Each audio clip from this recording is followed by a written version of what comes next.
We would also like to quickly talk about the upcoming course. As I said, there is a course starting next Sunday on Laghu Parashari. This is a new book that Dr. Charak has written, and it has you can buy that book if you want on Amazon. But if you are going to do this course with us, the book will come as complimentary. So that's another reason for you to come and join this course if you can. That would be something that I'm really looking forward to. Laghu Parashari is, Dr. Charak will talk more about it in some time, but it's something that is treated as a sort of a gist of the overall Parashari system. That's a course. Dr. Charak, if you would like to talk a little bit more about it, I would, stop here and let you introduce that course a little bit. That would be very helpful. Thank you, Saurabh. Am I audible? Yes, Dr. Thank you. Laghu Parashari is a highly acclaimed classic. It's a small classic, contains only 42 verses. But these verses, they primarily deal with the Vinshotri Dasha interpretation only. But they are very significant because hidden in these verses are some very profound principles of chart analysis based on the understanding of Vinshotri Dasha of Parashar. And it deals only with Vinshotri Dasha. Parashar has mentioned of several dashas, more than 40. But Vinshotri is the most common and most prevalent.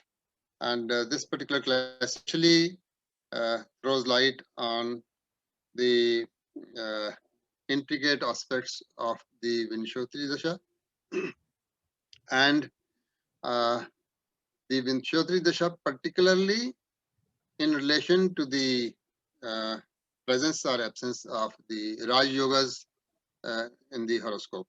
There is some mention about the longevity also, but primarily it is about the Raj Yogas and various forms of Raj Yogas and various dashas that happen to precipitate or fructify the Raj Yogas in the chart.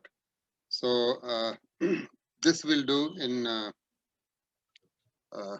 8 lectures. We have already talked about this to some extent, but I think this small classic requires to be elaborated a little more. So we shall be doing it in 8 sessions. It does require a little understanding of the basic principles of Parashar, and of course you all know about that.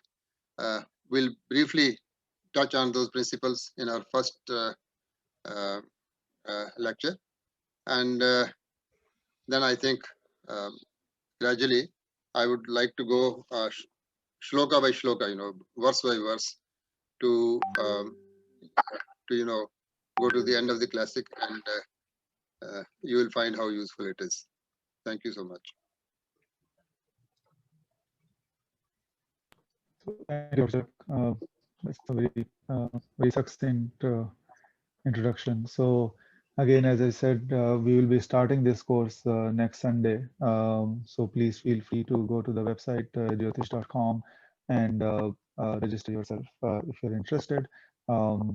Courses will be available on demand as well after the session is over. So with that, let's jump to the topic for today's discussion. We wanted to come back, review the concepts that we learned with Dr. For the medical astrology, and go through some of the things that we have already talked about. So there's one quick question on the upcoming Laghu Parashari class. Is this going to be primarily analyzing the dasha sequence from a static perspective, or we are going to be looking at transits as well? No. When you are talking about the dasha, it doesn't remain static anymore, because dasha is the dynamic aspect. Right. I normally would like to consider the important divisional charts along with because you see the classics don't mention about the divisional charts. And then there are some important aspects of divisional charts which we don't routinely use. So that aspect I would like to emphasize on. Okay. Then if we go into transits also, that will make it a very, long and heavy thing.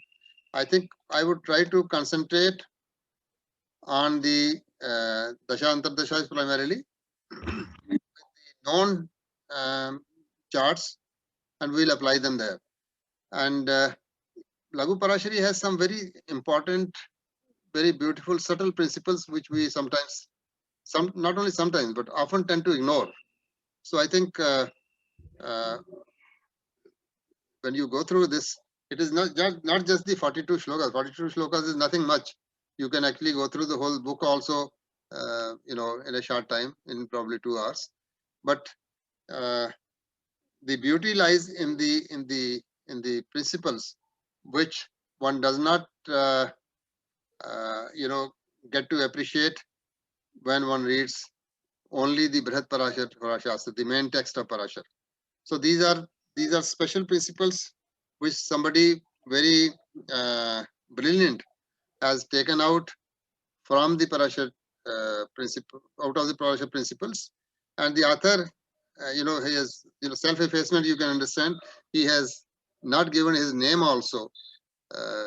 He has not mentioned about his name, but it's a very brilliant work of somebody who has very thoroughly understood the principles of Parashar in terms of this operation of the Vinshotri Dasha. Right. So is there any indication of was it a much later work after Brihat Parashari, or was it? No, it is a later work from Parashari. There's no doubt about that. Yes. But you see, there is this, the Faldipika. Yeah. Faldipika has also picked up 12 shlokas from Laghu Parashari in its chapter on Dasha interpretation. So these are standard principles. But then when you read the Faldipika, you don't appreciate that these are the principles from Laghu Parashari. Then also everybody has not translated the Laghu Parashari properly. So I don't want to say much on that. I would only give you what I have felt as more appropriate. But Right. I don't agree with many of the translators, and therefore my translation would be slightly different from some of the others, because I have understood the principles slightly differently from some of the other translators. So that is what I'll show you. Makes sense. Thank you. And yeah, so I think we are a little bit over time now, so we'd like to close.